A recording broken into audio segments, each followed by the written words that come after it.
Okay, तो हमारा point आता है पेमेंट का। तो हम बात कर रहे थे कि टॉलरेंस ग्रुप फॉर एम्प्लॉयज वही होता है जहाँ पे हम पेमेंट की बात करते हैं, लेन लेना और देना दोनों बात हो जाती है। How much we are receivable, how much we are payable, right, that is very important. तो एक आप लोगों ने काम किया हुआ, आप लोग खुद वर्किंग है, आप लोग ये पॉइंट जानते हैं कि कंपनीज में क्या होता है। कंपनीज में क्या होता है सर? कंपनीज में ये होता है कि जब आप कंपनी में काम करते हैं तो डेजिग्नेशन वाइज कौन कितना पैसे की बात कर सकता है डिफर करता है कि नहीं करता? डेजिग्नेशन वाइज कौन कितना यस। पैसे की बात कर सकता है डिफर करता है कि नहीं करता? करता है, राइट। यही चीज यस। हमारा टॉलरेंस ग्रुप का पॉइंट होता है। यही हमारा टॉलरेंस ग्रुप का पॉइंट होता है बस। कौन कितना बात कर सकता है, ठीक है। तो टॉलरेंस ग्रुप फॉर एम्प्लॉयज का होता है सर, कौन कितना टॉलरेट कर सकता है, कौन कितनी बातें कर सकता है। It's very important in tolerance group for employees, ठीक है। तो टॉलरेंस ग्रुप फॉर एम्प्लॉयज का मतलब ये हो गया कि लिमिटेशन हो, जैसे आप दुकान में चले जाइए ना। आप जब दुकान में जाते हैं और आपको पता चलता है सामने वाले को कि यार ये ना 10,000 का परचेज है, मतलब हमें 10,000 का मतलब कहने का मतलब एक मान लीजिए पता चलता है कि नहीं 1 लाख का परचेज करना है, तो वो नीचे वाला बात करता है, जूनियर बात करता है। जैसे पता चलेगा 10 लाख का, तो बोलेगा सर रुको सीनियर को बुला के लाता हूँ, बोलता है ना।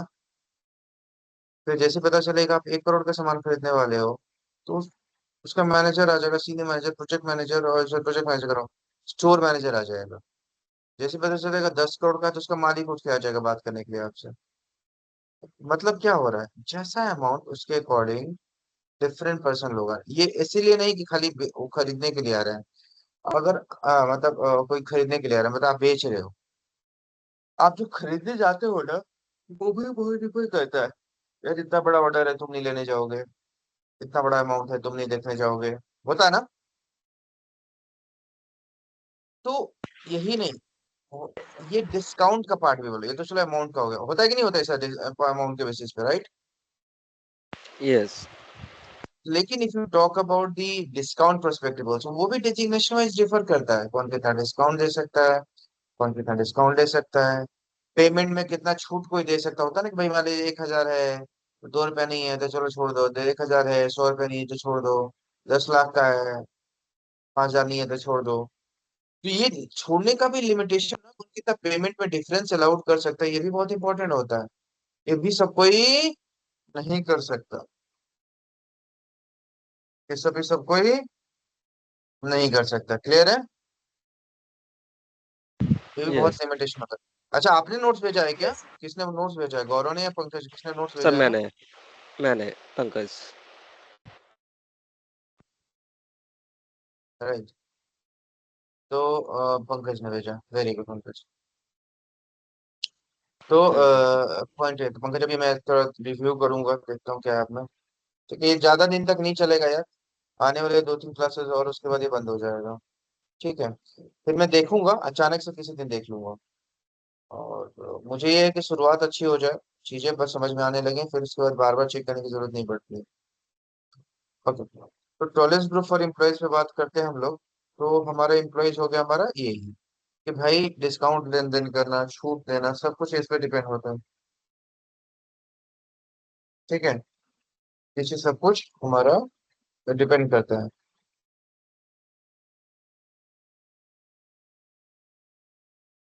यहाँ पे चलते हैं,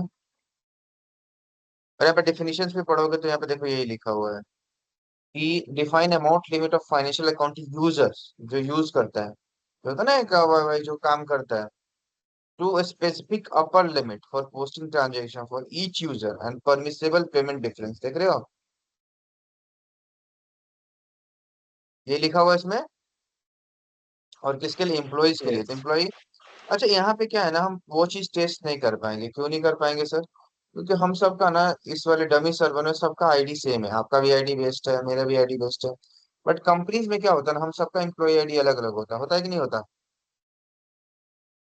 तो इसीलिए एसएपी का आईडी भी सबका अलग अलग होता है। नहीं तो ट्रैक कैसे कर पाएंगे कि कौन गलती कर रहा है, किसने गलती करी, किसने एंट्री मारी, तो इसलिए सबका आईडी अलग अलग होता है।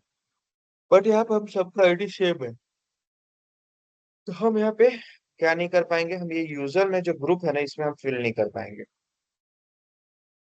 हम इसको फिल नहीं कर पाएंगे। किस रीजन से? इस रीजन से कि भैया जो हमारा जो ग्रुप है वो हम फिल इसलिए नहीं कर पा रहे क्योंकि हम सबका एम्प्लॉय आईडी सेम है।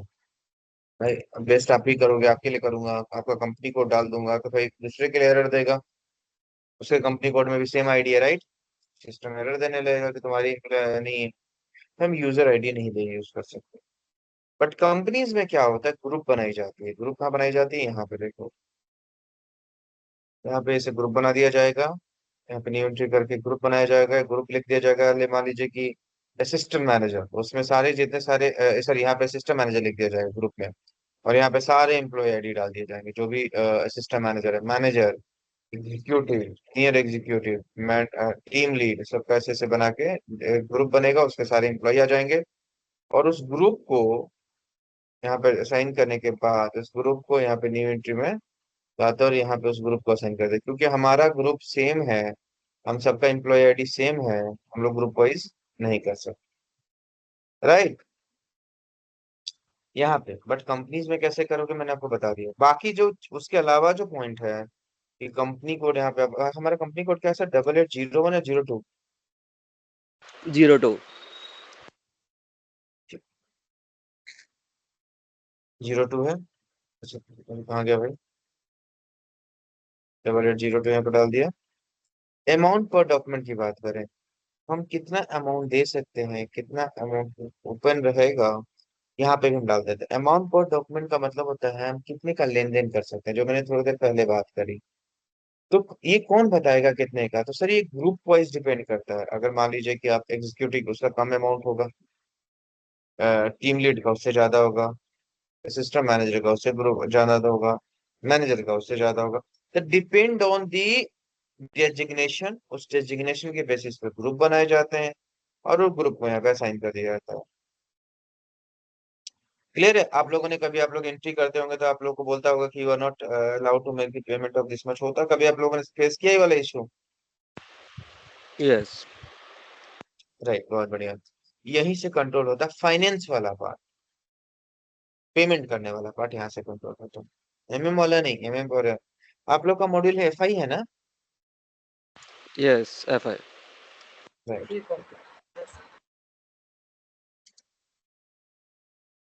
यहाँ पे अमाउंट पर डॉक्यूमेंट आ गया, ठीक है। फिर आता है अमाउंट पर ओपन आइटम अकाउंट। ओपन मतलब कितना उधार, ओपन आइटम मतलब कितना होता है ना, उधार। लेन देन दोनों नहीं सर, देखो यहाँ पे लोग सोचते हैं ना उधार से लेना खाली देना ही होगा, नहीं सर, लेना भी होता है सर। अब कितना एडवांस मान लीजिए आपने ले एडवांस अपने मन से ले लिया, किसी को घपला कर दिया, सब कोई को नहीं अलाउड होता। खरीदना और बेचना दोनों। खाली खरीदने में लोग कमीशन नहीं, बेचने में बेचने में खाली पैसा नहीं कमाते, खरीदने में भी कमाते हैं। जो ज्यादा सेटल करने के वेंडर के साथ, या दो ना 10 रुपए का 15 रुपए में देना, और मैं 5 रुपए खा जाऊंगा, और तो मुझे उसमें से 1 रुपए तू रख लियो, 4 रुपए मुझे दे दियो, एक्स्ट्रा बना इस बैंक करेंगे। ये भी चीजें होती हैं सर, तो ये भी एक। और मान लीजिए एक ऐसा वेंडर है जो आपके नियरेस्ट है, अच्छा माल देता है, अच्छी क्वालिटी देता है, इंस्टीड ऑफ उससे लेने से अच्छा आप 200 किलोमीटर दूर, 500 किलोमीटर दूर कहीं से नहीं मंगवाओगे ना माल, जहाँ पे लाने का खर्चा अलग देना पड़ेगा आपको। तो आप कोशिश करोगे ना कि जो आसपास वाला वही से भी ले लो, और करोड़ों कमा ले तो वेंडर खराब ही ना होता है ना। समझ रहे हो आप लोग? तो लोग सोचते हैं खाली बेचने का, नहीं सर, खरीदने वाले भी डीलिंग बहुत इंपॉर्टेंट होती है। जो हम जिसे माल खरीदे हैं उससे भी डील करना पड़ता है। उसे कितना डिस्काउंट कर, एक एक्सपीरियंस बंदा रहेगा तो उसे डिस्काउंट करवा लेगा, एक एक्सपीरियंस बंदा रहेगा तो उससे चीजें, बहुत चीजें करेगा, राइट? तो उसमें सारी कॉन्सिक्वेंसेस पता है, उसने काम कर रखा है, बाद में क्या क्या दिक्कतें आती हैं, राइट? तो जैसा अमाउंट उसके अकॉर्डिंग डेजिग्नेशन बहुत मैटर करता है, इसलिए नहीं कि फालतू का। उनको एक्सपीरियंस होता है कि क्या क्या कॉन्सिक्वेंसेस होती हैं अगर ये सब बातें नहीं करेंगे तो, राइट? क्लियर है गाइड? यस। तो पर डॉक्यूमेंट का मतलब है लेन देन। ओपन आइटम मतलब कितना उधारी, कैश डिस्काउंट मतलब कितना, ये सब मैं जो कुछ भी डाल रहा हूँ ये कंपनी में मैंने कुछ भी नए नए नए नए अनलिमिटेड अमाउंट ले रहा हूँ। बट कंपनी के अंदर कुछ भी लेना होगा तो आपको कौन कौन बताएगा, ये मैनेजमेंट बताएगा कौन सा डेजिग्नेशन का कितना पैसा अलाउड है। फिर आता है पेमेंट डिफरेंस। पेमेंट डिफरेंस अभी थोड़ी देर पहले एक पॉइंट बोला था मैंने आपसे, जिसमें दोनों आता है, रेवेन्यू भी हो सकता है एक्सपेंस भी हो सकता है, लेकिन रेवेन्यू भी ऐसा नहीं कि आपको फ्री छोड़ दिया जाएगा। क्यों? देखो एग्जांपल देख लो, रेवेन्यू का एग्जांपल देता हूँ। आप लोग नीचे जाते हो, आप लोगों ने रिक्शा करते होगे आप लोग हमेशा, आप लोगों ने देखा होगा, मान लीजिए आपका 102 का बिल है, आपके पास 100 रुपया होता है, आप 100 रुपया देते हो, रिक्शा वाला कहता है कोई बात नहीं सर रहने दो। वहीं अगर आप 50 रुपए देते तो क्या वो बोलता है कि रहने दो? बताइए। नहीं सर। नहीं बोलेगा। लेकिन एक और पॉइंट यहाँ पे आता है, यहाँ पे घपला कैसे हो सकता है सर, इसमें क्यों इतना लिमिटेशन, इसमें तो फायदा ही होगा सर जितना ज्यादा मैं छूटे। नहीं सर, अब मान लो आप मुझे एक एज ए, मैं कंपनी का ऑनर हूँ, आप 102 का सामान मुझे 50 रुपए में ला के देते हो, ले लो इसे में एग्जाम्पल को, यार या तो माल खराब है, हाँ, या तो कुछ गड़बड़ है। कोई इतना सस्ता 50% डिस्काउंट दे सकता है क्या? तो कंपनी को एक एक ट्रांजेक्शन देखने का टाइम नहीं होता कि कौन घपला कर रहा है कौन क्या कर रहा है। कंपनी पहले ही एक लिमिटेशन सेटअप कर देती है कि भैया कितना रेवेन्यू ले सकते हो और कितना एक्सपेंस कर सकते हो, पेमेंट डिफरेंस के पर्सपेक्टिव से। क्लियर है? यहाँ पे मैंने 2 रुपए ले लिया, कंपनी के अंदर कंपनी वाले बताएंगे कितना डिफरेंस आप वो भी डेजिग्नेशन में मालिक तो चाहे तो पूरा का पूरा छोड़ दे आप, राइट, मालिक का ऑप्शन है। बट यहाँ पे रेवेन्यू का ऑप्शन चाहे एक्सपेंस का ऑप्शन कौन डिसाइड करता है? ठीक मैनेजमेंट। है, राइट। अब एक्सपेंस की बात करते हैं, सेम क्वेश्चन एग्जांपल का ले लो। आपका 102 का बिल था, आपने 105 रुपए दिए, उससे 3 रुपए छूट नहीं था, आपने कहा छोड़ो कोई बात नहीं रहने दो। वहीं अगर 200 का नोट देते और वो कहता चेंज नहीं है तो आप छोड़ते उसे? यस। नहीं छोड़ते? ये छोड़ देते नो सर, नहीं सर। क्या हम लोग? पंकज, यस कोच, कैसे में छोड़ देते, अगर नहीं है तो फिर कहाँ से लेके आएंगे उस टाइम पे। नहीं अगर 200 रुपया का नोट देंगे और उसको हम छोड़ देंगे उसको, 102 के नहीं बिल को। नहीं, 2 रुपए भाई 2 रुपए। ध्यान से सुनो यार, मैंने 200 वाला बात बोला था, उन्होंने कहा यस। अब कंफ्यूज हो गया भाई, 200 रुपये छोड़ दोगे आप? नहीं, 200 रुपए नहीं छोड़ेंगे। डबल नहीं नहीं छोड़ेंगे। भाई, नहीं छोड़ा। अगर कोई छोड़ रहा है तो कुछ ना कुछ तो गड़बड़ा है, क्यों भाई छोड़ दो, घर के पैसे थोड़ी है। तो जैसे एक्सपेंस का पॉइंट है वैसे इनकम का भी पॉइंट है, दोनों में एक लिमिटेशन सेटअप किया जाता है।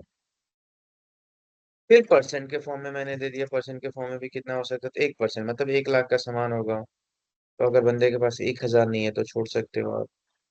आपने 10 हजार का सामान है, 10 हजार का सामान है, आपके पास 10 हजार नहीं है तो आप छोड़ सकते हो, राइट। 10 हजार का सामान नहीं है, 10 हजार में कितना नहीं है, 100 रुपया नहीं है तो आप छोड़ दोगे, राइट।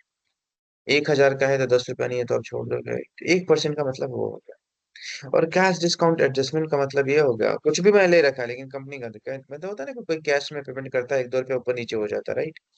तो आप कहते हो कोई बात नहीं सर रहने दो, तो है ना। तो कैश डिस्काउंट एडजस्टमेंट वो यहाँ पे करके ले लिया। क्लियर है? Yes sir. क्लियर है गाइस? यस। तो सेव कर दीजिए। ये हमने ये हो गया tolerance group for employees.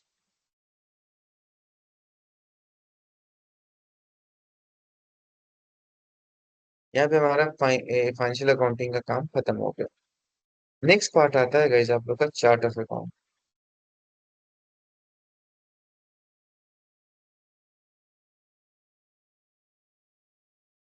Chart of account,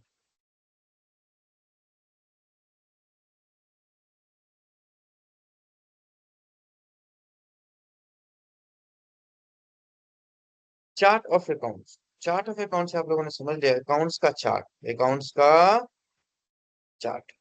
accounts के चार्ट में क्या क्या आ सकता है? अकाउंट्स के चार्ट में इनकम आ सकता है, अकाउंट्स के चार्ट में एक्सपेंस आ सकता है, अकाउंट्स के चार्ट में एसेट आ सकता है, लायबिलिटी आ सकता है। आप लोगों ने बचपन में अगर चार्ट बनाया होगा, कॉलेज स्कूल स्कूल मिलता था, कॉलेज में मिलता था चार्ट बनाने का, तो चार्ट का मतलब क्या होता था? चार्ट, जिस चीज का चार्ट बनाने के लिए बोलते थे उसी चीज का हम चार्ट बनाते थे, राइट? कितने तरह के होते हैं, क्या होते हैं, उस चार्ट में हम डिस्क्राइब करते थे, राइट? राइट, यही करते थे यस, ना? सेम चीज यहाँ यस। पे Right, बोला, sir. Chart of accounts, accounts का चार्ट बोल रहा था, अकाउंट्स के बारे में चार्ट में क्या आ सकता है? अच्छा, आप लोग का फाइनेंस ही है ना? ठीक है ना आप लोग का? मेरा यस फाइनेंस सर, है सर. फिकर। Yes, sir. हाँ ठीक है, तो चलिए, तो आप लोग का फाइनेंस होगा थोड़ा आइडिया, ओके। तो एक यही पे हम बात करते हैं, तो जो हमारा अकाउंट्स के चार्ट में क्या आ सकता है सर? एसेट आ सकता है, लाइबिलिटी आ सकता है, इनकम आ सकता है, एक्सपेंस आ सकता है, राइट? यही आएगा ना? Yes, sir. ये होता है हमारा यस, एसेट, होता है liability, ये हमारा चार्ट ऑफ अकाउंट्स होता है। क्या होता है हमारा चार्ट ऑफ अकाउंट्स? अकाउंट्स के चार्ट को हम लोग चार्ट ऑफ अकाउंट्स का, ये होता है। यहाँ पे हम बात करेंगे, तो यहाँ पे हो गया हमारा चार्ट ऑफ अकाउंट्स, बहुत सारे अकाउंट्स के चार्ट के अंदर जो भी अकाउंट से रिलेटेड चीजें वो चार्ट्स के अंदर आ जाएंगी। अब अगला पॉइंट क्या होता है? अगर मैंने बोला एसेट हो जाएगा, लायबिलिटी हो जाएगा, इनकम हो जाएगा, क्या एसेट एक चीज होती है क्या? एसेट लैंड भी होता है, एसेट बिल्डिंग भी होता है, एसेट कैश भी होता है, एसेट बैंक भी होता है, एसेट मशीनरी भी होता है। सिस्टम कैसे समझेगा कि भाई ये कैश है, ये मशीनरी है, मशीनरी पे अलग है, कैश अलग है? भाई सिस्टम बस समझता है एसेट एंड लायबिलिटी, आप उसको अलग अलग करके बताओगे ना, तो भैया ये वाला कैश है, तो मतलब क्या कहने का मतलब है? हर एक का एक नंबर दोगे आप। मान लीजिए एसेट का रेंज है 1 लाख से 2 लाख, 1 लाख का एक दे दिया आपने कैश, 1 लाख दो दे दिया बैंक, 1 लाख तीन दे दिया मशीनरी, 1 लाख चार दे दिया आपने लैंड, 1 लाख छह दे दिया आपने बिल्डिंग, राइट? 1 लाख सात दे दिया मोटर्स, राइट? तो कहने का मतलब है, आप एक उसको नंबर दोगे, रेंज दे दिया, उसमें से एक नंबर देते, राइट? सेम सेम तरीके से लायबिलिटी एक तरीके की थोड़ी होती है, लायबिलिटी वो भी होती है जो आपने बैंक से लोन ले रखा है, लायबिलिटी वो भी होती है जो आपने कस्टमर से एडवांस ले रखा है, लायबिलिटी वो भी होती है जो आपने वेंडर को पैसे नहीं दिए, लायबिलिटी वो भी होती है कि 4 महीने से आपने रेंट नहीं दिया, वो भी लायबिलिटी बन जाता है, लायबिलिटी वो भी होती है जो आपने ईएमआई नहीं दे रखा है, राइट? यस, लायबिलिटी बहुत तरह के होते हैं। तो भाई सिस्टम क्या समझेगा कौन सी लायबिलिटी पर डील कर रहे हो? मतलब उसका भी एक रेंज होगा, उसमें से कोई नंबर ले लोगे, 2 लाख एक, 2 लाख दो, 2 लाख तीन, किसी किसी को नंबर देते जाओगे, क्योंकि आपको आपको समझना है चीज का, सिस्टम समझता है एसेट और लायबिलिटी से, आप इन चीजों को डिफरेंशिएट करोगे, राइट? क्लियर है? Yes sir. Yes, sir. Clear. Okay,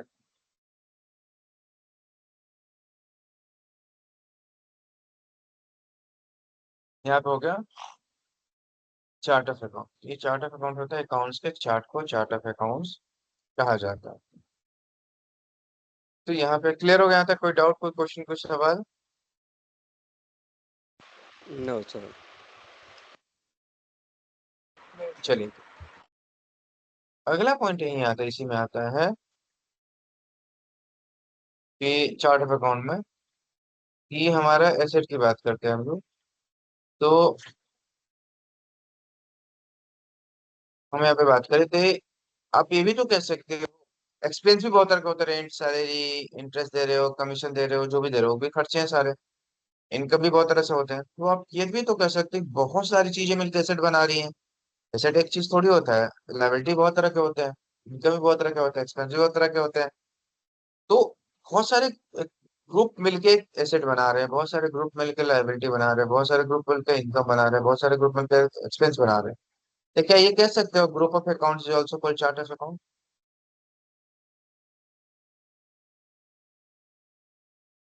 कह यस, सकते हैं कि नहीं कह सकते?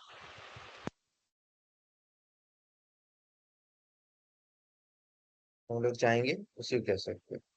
आप डेफिनेशन इंट्रो में ये भी बोल सकते हो, group of account is also called chart of account, यहाँ पे जाएंगे।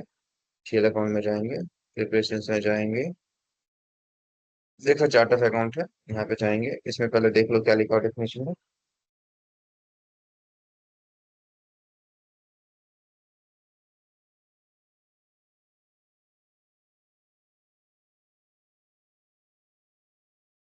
इसमें डेफिनेशन नहीं दे रखा।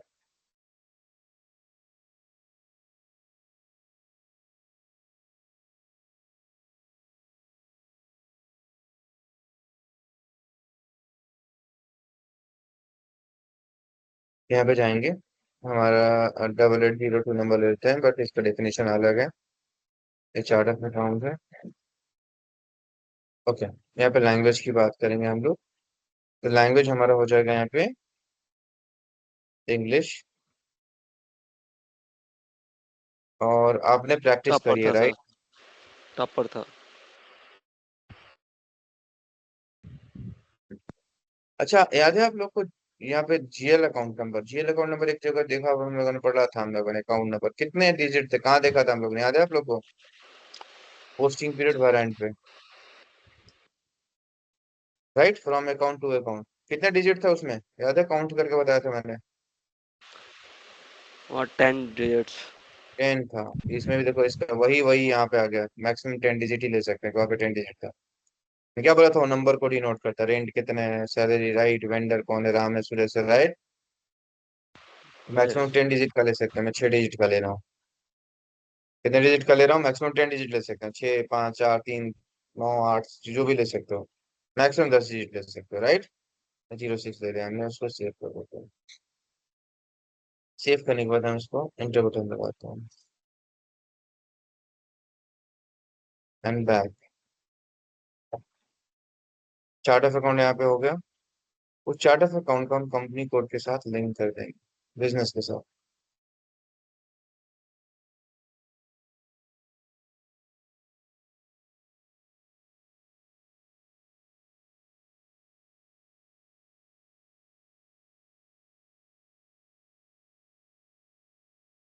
सेव कर दिया हमने यहाँ पे इसको भी। हमने चार्ट ऑफ अकाउंट के साथ कंपनी कोड को लिंक कर दिया। क्लियर है यहाँ तक? यस। चलिए, हमने कंपनी कोड का बिजनेस के अंदर ये सेट लायबिलिटी होगा ना। अब आता है अकाउंट ग्रुप, जो हमने पढ़ा था, जो अभी इसमें बहुत इंपॉर्टेंट होता है।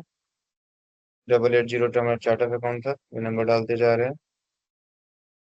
एक सेट का यहाँ पे हम रेंज बनाएंगे, जो बता था ना 1 लाख से 2 लाख, यहाँ पे रेंज बनाएंगे।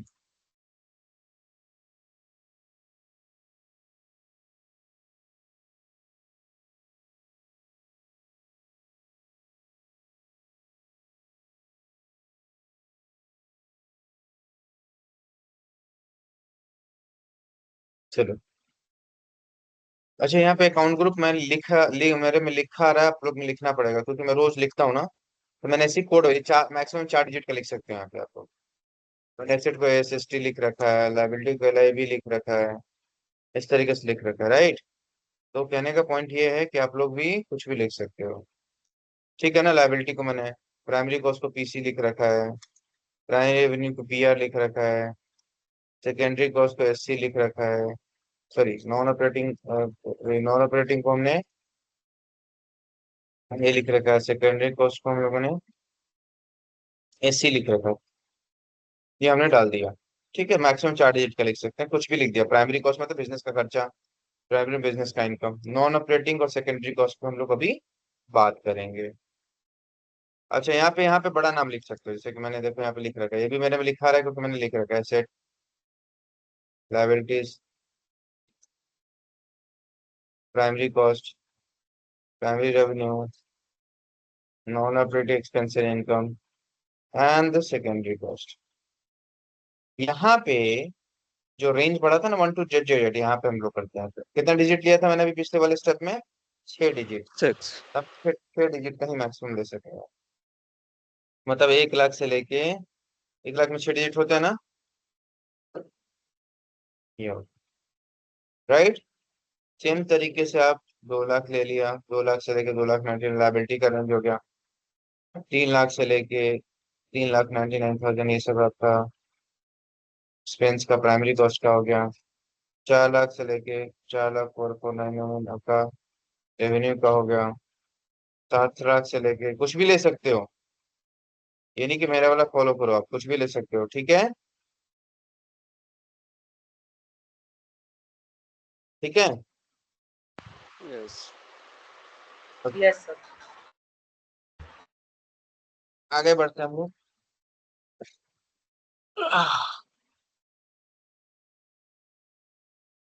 यहाँ पे पॉइंट ये आता है कि आपने देखा कि 1 लाख से 1,99,000 का एसेट का क्या मतलब है। मतलब मान लीजिए मैंने एसेट बना रहा हूँ तो 1,05,000 ले लूंगा कैश को, 1,07,000 ले लूंगा बैंक को, 1,15,000 ले लूंगा मशीनरी को, 1,50,000 ले लूंगा क्या बोलते हैं बिल्डिंग को। कहने का मतलब जितने सारे एसेट बनेंगे इसी रेंज के अंदर बने, सेम तरीके से लाइबिलिटी। अब क्यों? क्योंकि सर हमारे ट्रैकिंग करने में मदद रहेगा। इतना मेरे पास उधारी है, इतने सारे लाइबिलिटी है, रेंज डालेंगे सिस्टम अपने आप उसको पुल कर लेंगे, राइट। क्लियर है कि नहीं क्लियर है? यस। इसलिए हम लोग उसको करते हैं।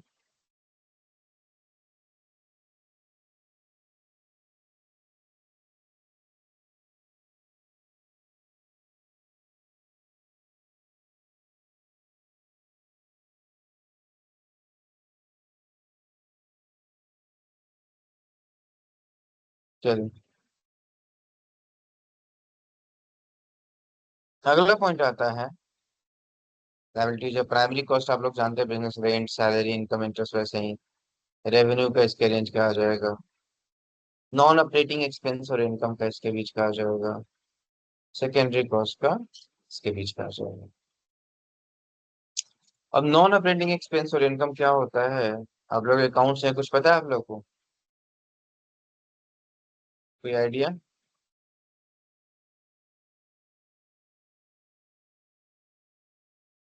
कोई आइडिया गाइस? Sorry, sir. एक बार repeat करें. नॉन ऑपरेटिंग एक्सपेंस और इनकम का।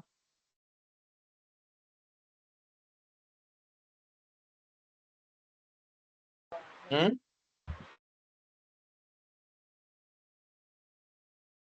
उस पर कोई पॉइंट? No sir. ओके, बताता हूँ नॉन ऑपरेटिंग एक्सपेंस और इनकम क्या होता है।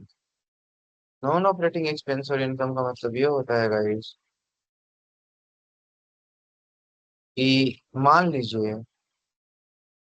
आप लोग का, हम जैसे हमने एग्जांपल लिया कंप्यूटर इंडस्ट्री का, उसी को समझाता हूँ। कंप्यूटर इंडस्ट्री में, कंप्यूटर इंडस्ट्री में क्या होता है कि हम लोग कंप्यूटर बनाने का काम है, हमारा किस चीज का काम है? कंप्यूटर बनाने का काम है, ठीक है। मैं कंप्यूटर बनाने का हूँ, लेकिन कंप्यूटर बनाते समय आप लोग मान लीजिए आपका क्या होता है, कंप्यूटर का जो असेंबल करने वाला मशीन है खराब हो जाता है, तो आप क्या करते हैं? उस मशीन को बाहर फेंक देते हो, नया मशीन खरीद के लाते हैं, कंपनी वाले ही करते हैं ना। हाँ, राइट। Yes. अब आप में यहाँ पे पॉइंट आता है, आपने मशीन खरीद के ले आए, मशीन पुराने वाली मशीन को आप ऐसे ही फेंक दिए, लेकिन क्या उसको फेंके रखेंगे कि उसको उठाकर बाहर बाहर वो करेंगे? हाँ, हमने उसको उठा के फेंक दिया, लेकिन उसको हमें वैसे तो नहीं ना बाउंड्री में फेंके रखेंगे, उसको बाहर उठवा के फेंकवाना होगा, राइट। बाहर उठवा के फेंकवाने के बाद उसके बेच के जो पैसा आएगा वो आएगा भी। तो हमारे यहाँ पे देखो इनकम भी हो रहा है, एक्सपेंस भी हो रहा है, उसको फेंकवाने का पैसा भी लगेगा और बेच के जो पैसा आएगा वो इनकम भी होगा, राइट। एक्सपेंस भी होगा और इनकम भी होगा। क्लियर है? यस। Yes. एक्सपेंस भी होगा और इनकम भी होगा। पॉइंट यहाँ पे आता है नॉन ऑपरेटिंग एक्सपेंस और इनकम है कि भैया यहाँ पे ये हमारा बिजनेस का काम नहीं है। That is not our business process, that is not our business process. उससे हमें कमाई नहीं हो रही है, ठीक है। उससे हमारी कमाई नहीं हो रही है। पॉइंट यहाँ पे, ये पॉइंट आ रहा है हमारे यहाँ पे कि हमारा उससे कोई कमाई, लेन देन से हमारे से कोई लेन देन नहीं हो रहा है। हमारे यहाँ पे पॉइंट ये है सर कि हमारा उससे कोई मेन सोर्स ऑफ इनकम नहीं है, वो मेरा मजबूरी हुआ, उसको हमने बेचा और बिकवाया। उस तरह के जो खर्चे, जो आपका खर्चा भी हो सकता है, जो आपका बिजनेस करने के, देखो किसी को रेंट दे नहीं रहा, किसी को सैलरी नहीं दे रहा बिजनेस चलाने के लिए, वो आपका इसलिए खर्चा हुआ क्योंकि उस कूड़े को बाहर फेंकवाना था। और वो इनकम अचानक से आ गया क्योंकि बेच के मशीनरी को कूड़े के भाव से ले गया तो उसको पैसे दे दिए। वो दोनों इनकम भी और एक्सपेंस भी है, लेकिन नॉन ऑपरेटिंग एक्सपेंस है, क्योंकि बिजनेस के आपको लैपटॉप पे बेच के आएगा, कंप्यूटर बेच के आएगा तो आपका बिजनेस का इनकम कल आएगा, लेकिन ऐसे जो उसका टूटा हुआ है उसको बेच के आएगा तो उसे हम इनकम एक्सपेंस नहीं कहेंगे। क्लियर है? Yes. Yes sir. Secondary cost कौन सा कहलाता है? सेकेंडरी कॉस्ट वो होता है जो खर्चा हमारा डायरेक्टली इन्वॉल्व नहीं होता। मतलब जैसे देखो, बनाने के लिए, कोई सामान चीज बनाने के लिए क्वालिटी इंस्पेक्शन का भी काम लगता है। किसी चीज को बनाने के लिए उसमें लेबर भी लगते हैं। किसी चीज को बनाने के लिए इलेक्ट्रिसिटी भी यूज होता है, लेकिन इलेक्ट्रिसिटी डायरेक्ट यूज नहीं हो रहा है, इनडायरेक्टली यूज हो रहा है। वो सब जो खर्चे होते हैं वो सेकेंडरी कॉस्ट में जाते हैं। इसमें जाते हैं सेकेंडरी कॉस्ट में जाते हैं। या ये भी मान सकते हो कि जैसे कि ऑफिस में पार्टियां होती हैं, आपने देखा होगा, फंक्शंस होते हैं, पार्टीज होती है, राइट? तो जो वो जो खर्चे होते हैं वो डायरेक्टली इन्वॉल्व नहीं है, वो उसका कोई बिजनेस से फायदा नहीं है, वही बिजनेस में बढ़ेगा। लेकिन हाँ, क्यों? क्योंकि इनडायरेक्टली वो बूस्ट करता है एम्प्लॉय के कॉन्फिडेंस को, थोड़ा कंपनी का जो होता है, कंपनी जो देती है सब चीजें, तो एम्प्लॉय ज्यादा अट्रैक्ट रहते हैं। उन सब चीजों के कारण सेकेंडरी कॉस्ट का पॉइंट आता है। समझ में आया आप लोगों को? सेकेंडरी कॉस्ट यहाँ पे क्या हो गया? वो सेकेंडरी कॉस्ट हुआ जो खर्चे कंपनीज वाले पार्टियां कराते हैं या पढ़ने के पैसे देते हैं, वो सेकेंडरी कॉस्ट में आते हैं। क्लियर है? यस। यार बैटरी तो मैं बता क्या, बंद हो जाए, 29% चल जाएगा।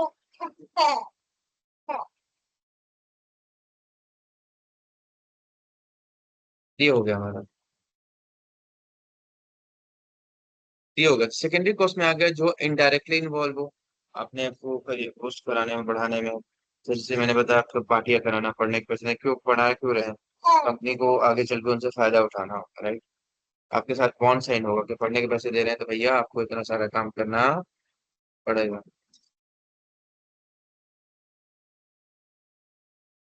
तो हम सेव कर देते हैं।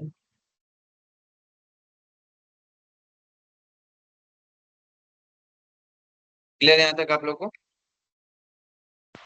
Yes sir. Yes sir. इसका अगला पॉइंट आता है रिटेन अर्निंग अकाउंट, जो लाइबिलिटी अकाउंट होता है। तो लाइबिलिटी अकाउंट का रेंज क्या है? 2 लाख से 2,99,000 है, राइट? तो अभी हम लोग चाहेंगे अगला जो रिटेन अर्निंग अकाउंट है उसमें हम इसी का रेंज देंगे, लेकिन होता क्या है ये भी समझना बहुत जरूरी है। रिटेन अर्निंग अकाउंट,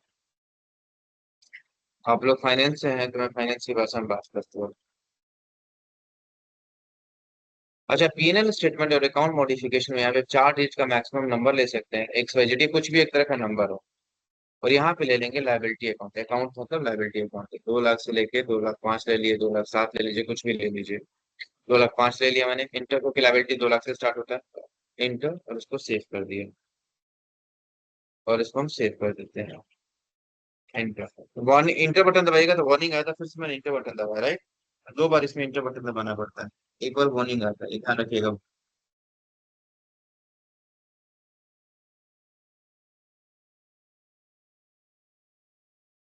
चलिए, अभी रिटेन अर्निंग अकाउंट काम करता क्या है?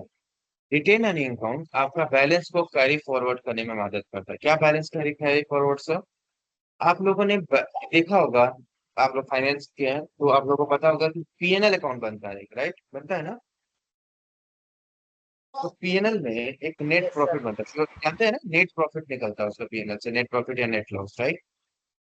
या तो फायदा होगा तो प्रॉफिट होगा कंपनी को, या तो लॉस होगा, राइट? और उस प्रॉफिट और लॉस को क्या किया जाता है? जो भी प्रॉफिट आता है, लॉस आता है, नेट प्रॉफिट नेट लॉस को, वो चीजें आपको ले जाके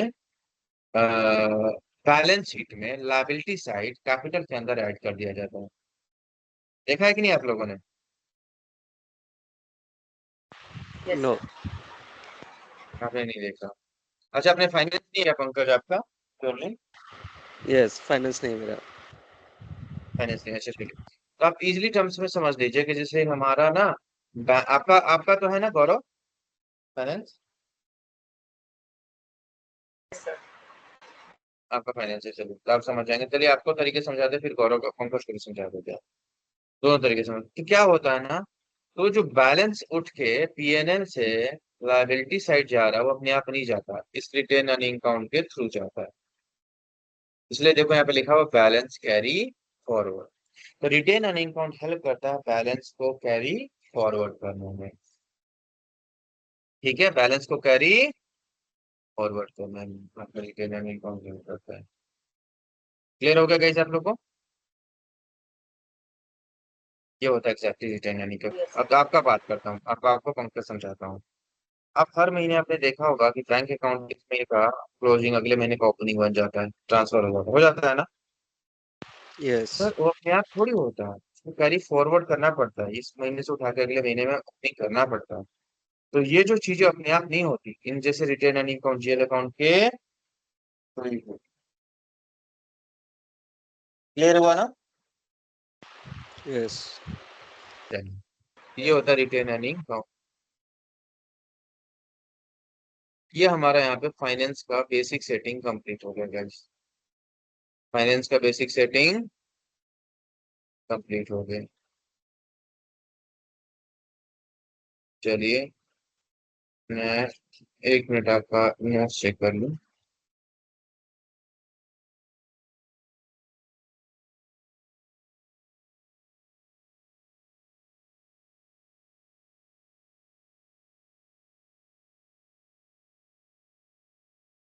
पंकज का नोट्स है ना?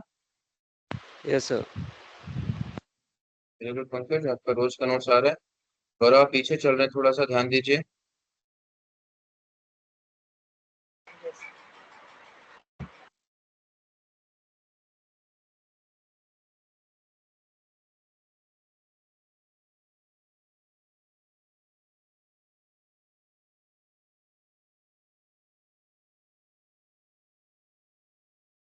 ओके।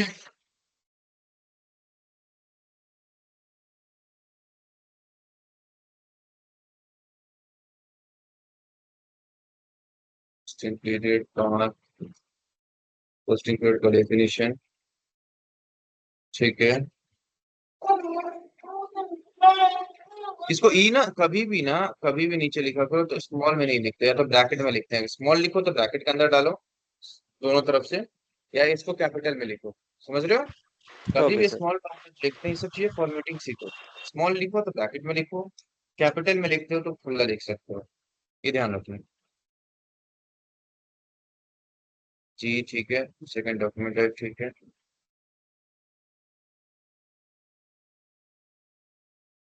परफेक्ट। सही जा रहे हो पंकज। बस इसका फॉर्मेटिंग और थोड़ा सही करो पंकज।